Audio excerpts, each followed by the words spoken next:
Viewers, welcome back to my channel market with Anjali. जितने new subscriber है please join करो और थोड़ा सपोर्ट करो आप मेरा।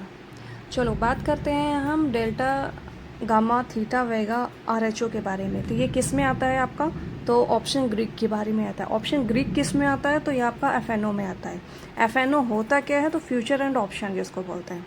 ठीक है, जो न्यू है वो उनके लिए ये सारी चीज़ें नई चीज़ें हैं, तो अच्छे से जानना आप लोग के लिए बहुत ज़्यादा इंपॉर्टेंट है। ऑप्शन ग्रीक ये मापता है कि अंडरलाइंग असेस्ट की price, volatility, time at decay और इंटरेस्ट रेट बदलने पर आपकी ऑप्शन प्रीमियम पर कितना और कैसे असर पड़ेगा। इट मीन्स कि मार्केट अगर सही डायरेक्शन में गया फिर भी ऑप्शन में लॉस क्यों हुआ, इसका जवाब क्या हमारा आएगा? तो ऑप्शन ग्रीक। अगर ऑप्शन ग्रीक नहीं समझे तो ऑप्शन ट्रेडिंग भी अधूरी रहेगी। ठीक है, तो अगर ऑप्शन ग्रीक समझना है तो चलो बात करते हैं सीधे मुद्दे पे। तो ऑप्शन ग्रीक एक ऐसी मैथमेटिकल इंडिकेटर होता है जो हमें ये बताता है कि ऑप्शन प्रीमियम किन किन रीज़न से बदलता रहता है। एक प्रीमियम केवल जो मार्केट प्राइस नहीं बदलता है, प्रीमियम से डिपेंड किस पे करता है? तो हमारा प्राइस मूवमेंट, टाइम, वोलेटिलिटी और इंटरेस्ट रेट। ठीक है, इस पे हमारा ये चेंज होता रहता है ऑप्शन प्रीमियम पर। अब ऑप्शन प्रीमियम होता क्या है पहले ये तो जान लो। चलो, ऑप्शन प्रीमियम किसी भी ऑप्शन का दाम प्रीमियम की दो चीज़ों पे मिलके बनता है। एक इंटरेक्शिव वैल्यू प्लस टाइम वैल्यू। तो इंटरेक्शिव वैल्यू जिसको कि रियल वैल्यू बोलेंगे, यानी वास्तविक मान। तो ऑप्शन की असली वैल्यू इसको बोलेंगे इंटरेक्शिव वैल्यू को। यदि इसे आज ही उपयोग किया जाए तो ये ज़्यादा बेटर हो, आपको रिजल्ट देगा। और टाइम वैल्यू क्या होता है? इट मीन्स कि समय मान जिसको बोलते हैं, ये एक्सपायरी तक समय बचा होने के कारण मिलने पे अतिरिक्त वैल्यू होती है, यानी कि इसके उम्मीद मूल्य भी जिसको हम बोलते हैं। ये सारी चीज़ें जानने के बाद अब हम आते हैं डेल्टा पर, जो कि आपका मेन मुद्दा है ऑप्शन ग्रीक के बाद। तो डेल्टा जो हमारा होता है वो प्राइस सेंसिटिविटी को शो करता है। डेल्टा हमें ये बताता है कि अंडरलाइंग स्टॉक या इंडेक्स का 1 रुपये भी बढ़ता है तो उसका ऑप्शन प्रीमियम पर कितना बढ़ेगा या घटेगा। ठीक है, चलो एग्जांपल जानते हैं हम कैसे। अगर कॉल ऑप्शन में आपका निफ्टी 24,000 स्पॉट प्राइस पे अगर ऊपर जाता है तो स्ट्राइक प्राइस आपको 24 एटीएम पे आपने लिया, तो करंट प्राइस आपका क्या हुआ? तो 100 रुपीज़। डेल्टा हमारा क्या होगा? तो 0.5 रुपीज़। ठीक, तो if market goes up then 100 rupees up 24,000 100 rupees. ठीक, तो प्रीमियम चेंज हमारा क्या होगा? तो 100 इंटू 0.50 यानी 50 रुपीज़ आपका प्रीमियम चेंज हो गया। न्यू प्रीमियम हमारा क्या बन के आएगा? तो 100 प्लस 50 यानी 150 रुपीज़ आपका न्यू प्रीमियम होगा। If market goes down then 60 rupees अगर आपका डाउन जाता है मार्केट तो 23,940 जो है आपका नया प्राइस बनेगा। अब इसमें क्या होता है कि प्रीमियम चेंज कैसे हुआ? तो -60 इंटू 0.50 आपका -30 हो गया। तो इसमें न्यू आपका क्या बनेगा? चार्जेस। न्यू प्रीमियम आपका 100 माइनस 30 इक्वल्स टू 70 रुपीज़। ये आपका बन के आएगा प्राइस। ठीक है, मार्केट अगर डाउन जाता है तो न्यू प्रीमियम का प्राइस हो गया ये आपका। तो अपने डेल्टा में प्राइस मार्केट अप और डाउन का ये समझ लिया कॉल ऑप्शन में। चलो अब हम बात करते हैं पुट ऑप्शन में, जैसे कि डेल्टा कैसे यूज़ करते हैं हम। पुट ऑप्शन में क्या होता है कि स्ट्राइक प्राइस आपका 24 है, 1000 पीई एटीएम आपने ले लिया है। ठीक है, करंट प्रीमियम आपका क्या होगा? 100 रुपीज़ और डेल्टा आपका क्या गया? 0.50। If market goes down then आपका प्राइस कितना होगा? 23,900। तो प्रीमियम चेंज आपका यहाँ पे क्या हुआ? -100 इंटू 0.5 इक्वल्स टू आपका 50 रुपीज़ आपका प्रीमियम चेंज हुआ। तो यहाँ पे आपका न्यू प्रीमियम क्या बना? तो 100 प्लस 50 यानी 150 रुपीज़ आपका न्यू प्रीमियम बना। अगर डेल्टा थोड़ा बहुत भी चेंज होता है तो आपका प्राइस जो है कितना फ्लैक्चुएट होता है आपको दिख रहा है। तो कॉल ऑप्शन पुट ऑप्शन में मार्केट अप डाउन आप समझ गए।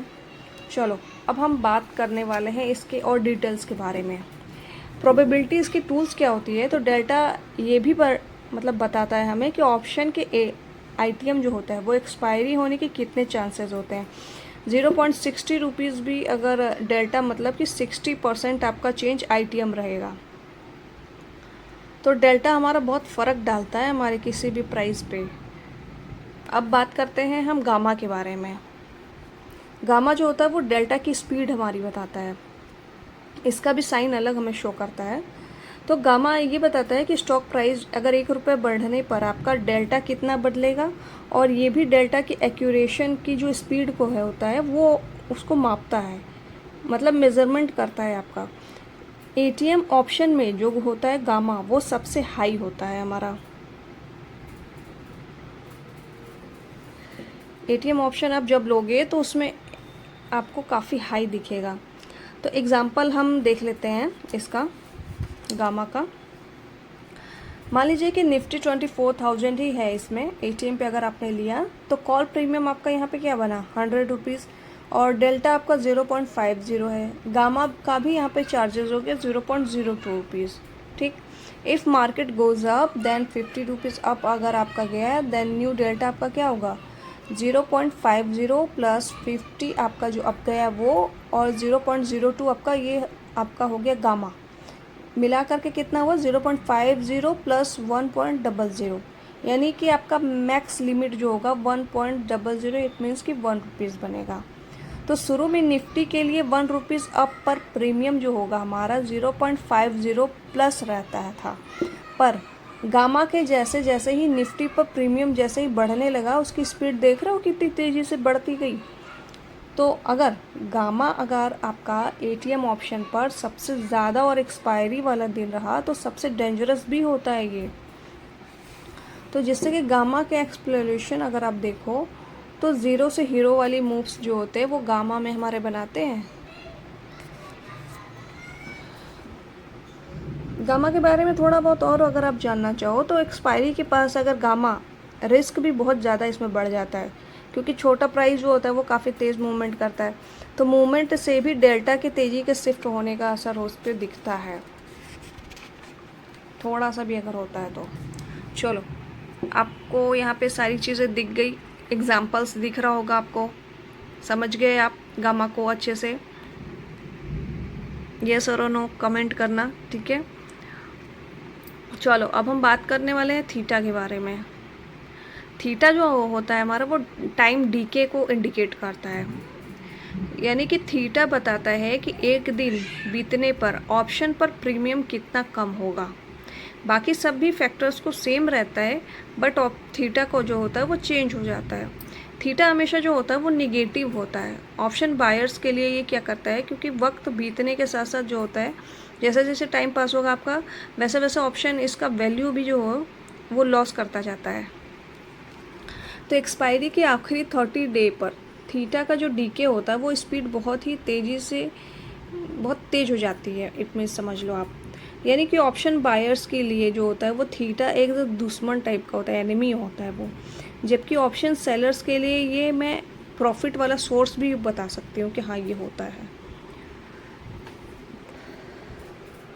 थीटा के बारे में थोड़ा सा मैंने आपको इमेज शो कर रखा है, देखो आप समझो थोड़ा क्या है। बायर्स के लिए मतलब थीटा एक एनिमी टाइप का होता है, लेकिन अगर आप सेलर हो तो ये आपके लिए प्रॉफिट भी दे सकता है, यानी प्लस माइनस दोनों जगह होता है ये थीटा आपका। देख लिया। चलो नेक्स्ट हम बात करते हैं वेगा के बारे में। वेगा हमारा वोलेटिलिटी सेंसिटिविटी का आपको शो करता है, यानी कि वेगा आपको ये बताता है कि इम्प्लाइड यानी वोलेटिलिटी जो होती है हमारी वो 1% भी अगर चेंज आने पर ऑप्शन प्रीमियम पर क्या असर पड़ेगा। समझ रहे हो आप कितना बड़ा चेंजिंग होता है। तो जब किसी को मेजर इवेंट या अर्निंग या इलेक्शन या बजट से पहले क्या करते हैं, मार्केट में अनसर्टनली जो होता है वो बढ़ना घटना वो जो आपको दिखता है वो वेगा दोनों में ही इसमें इन्वॉल्व रहता है, जिससे कि ऑप्शन महंगा हो जाता है। समझ में आ रहा? आप देखते हो ना कि मार्केट में कैसे इलेक्शन आ गया या फिर कुछ मतलब फ्लूड का आ गया, या मतलब जो भी क्राइसिस आता है वो क्राइसिस मार्केट में भी आपको शो करता होगा, दिखता होगा मार्केट अप डाउन आपको। तो वो वेगा के में आपको सेंसिटिविटी आपको शो करती होगी। इवेंट ख़त्म होने पर मतलब कोई सा भी जो इवेंट होता है वो वोलेटिलिटी तेज़ी से गिरती है, जिससे कि आपको यहाँ पे क्रैश दिखता है, जिससे कि ऑप्शन का जो प्रीमियम बिना स्टॉक गिरे भी क्रैश हो जाता है। ठीक है, तो वेगा आपका क्या शो करता है, वॉलेटिलिटी सेंसिटिविटी आपको शो करता है। 1% अगर चेंज भी होता है तो पूरा का पूरा आपको मार्केट चेंज भी दिखेगा आपको। चलो, इमेज थोड़ा शो कर रखा है मैंने, आपको देख लो, थोड़ा सा समझ में आ जाएगा आपको। और चलो बात करते हैं हम आरएचओ के बारे में, यानी कि ये इंटरेस्ट रेट सेंसिटिविटी होती है हमारी। आरएचओ आपको ये बताता है कि सेंट्रल बैंक के इंटरेस्ट रेट अगर 1% भी चेंज आने पर क्या होता है कि ऑप्शन प्राइस पर क्या इम्पैक्ट पड़ेगा, ये शो होता है हमें। तो इंट्राडे या शॉर्ट टर्म का जो ऑप्शन होता है वो ट्रेडिंग में आरएचओ का असर लगभग ज़ीरो होता है, क्योंकि इंटरेस्ट रेट पर रोज़ रोज़ तो बदलता नहीं है आपका। तो ये मोस्टली लॉन्ग टर्म ऑप्शन की प्राइसिंग पर मैटर करता है, ठीक है। तो आज आपका वीडियो फुल आप ऑप्शन ग्रीक के बारे में, आरएचओ और आपका डेल्टा, गामा, थीटा, वेगा, आरएचओ सब के बारे में आपने डिटेल्स में जान लिया। ऑप्शन प्रीमियम के बारे में जान लिया। अगर आपको कहीं भी डाउट हो तो प्लीज़ कमेंट करना। और थैंक्स फॉर वॉचिंग।